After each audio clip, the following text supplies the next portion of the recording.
Pourquoi les moines sont retirés du monde et pourquoi les uns ont le nez plus grand que les autres. Chapitre 40.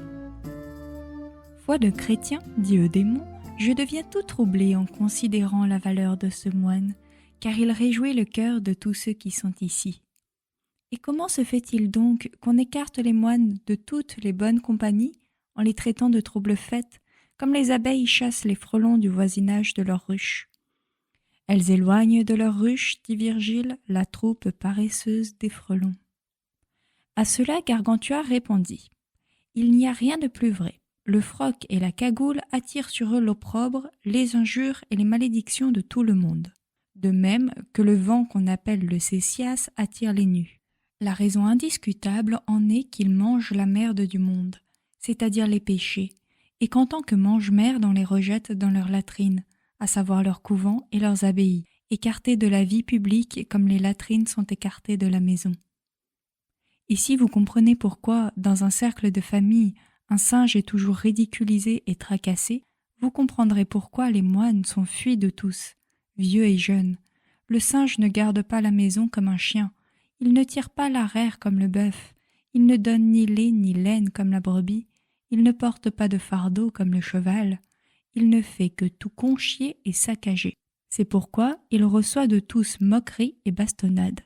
De même, un moine, j'entends un de ces moines oisifs, ne laboure pas comme le paysan, ne garde pas le pays comme l'homme de guerre, ne guérit pas les malades comme le médecin, ne prêche pas ni n'instruit les gens comme le bon docteur évangélique et le pédagogue, ne transporte pas, comme le marchand, les biens de consommation et les choses nécessaires à la société.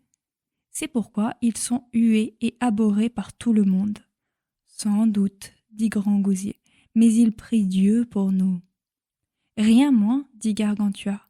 Il est vrai qu'ils assomment tout leur voisinage à force de brimballer leurs cloches. Pardi, messe, matine ou vêpres bien sonnées sont à moitié dites, répondit le moine. Ils marmonnent quantité d'anciennes et de psaumes qu'ils ne comprennent nullement.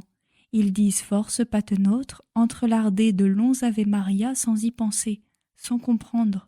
Et je n'appelle pas cela prier, mais se moquer de Dieu. Mais que Dieu les aide s'ils prient pour nous autrement que par peur de perdre leur miche et leur soupe grasse. Tous les vrais chrétiens, en tout lieu, en tout temps, et quelle que soit leur situation, prient Dieu. L'Esprit intercède et prie pour eux, et Dieu les prend en grâce. Mais maintenant, voici quel est notre bon frère Jean. Voici pourquoi chacun recherche sa compagnie. Il n'est point bigot, ce n'est point une face de carême. Il est franc, joyeux, généreux, bon compagnon.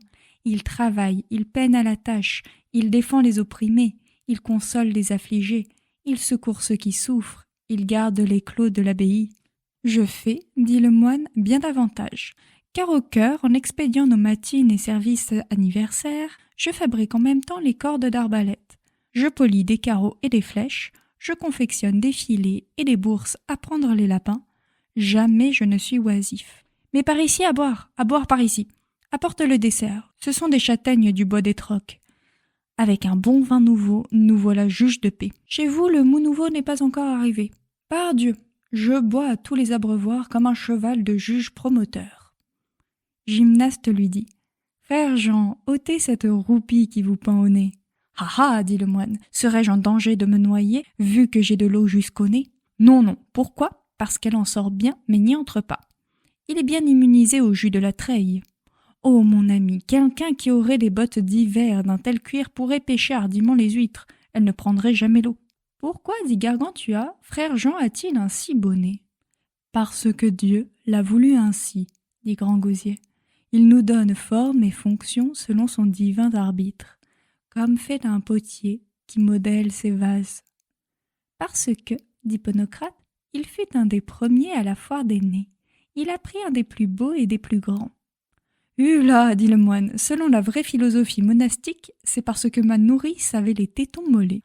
En la tétant, mon nez y enfoncé comme dans du beurre, et là levé et croissé comme la pâte dans la mée. Les durs tétons de nourrice font des enfants camus.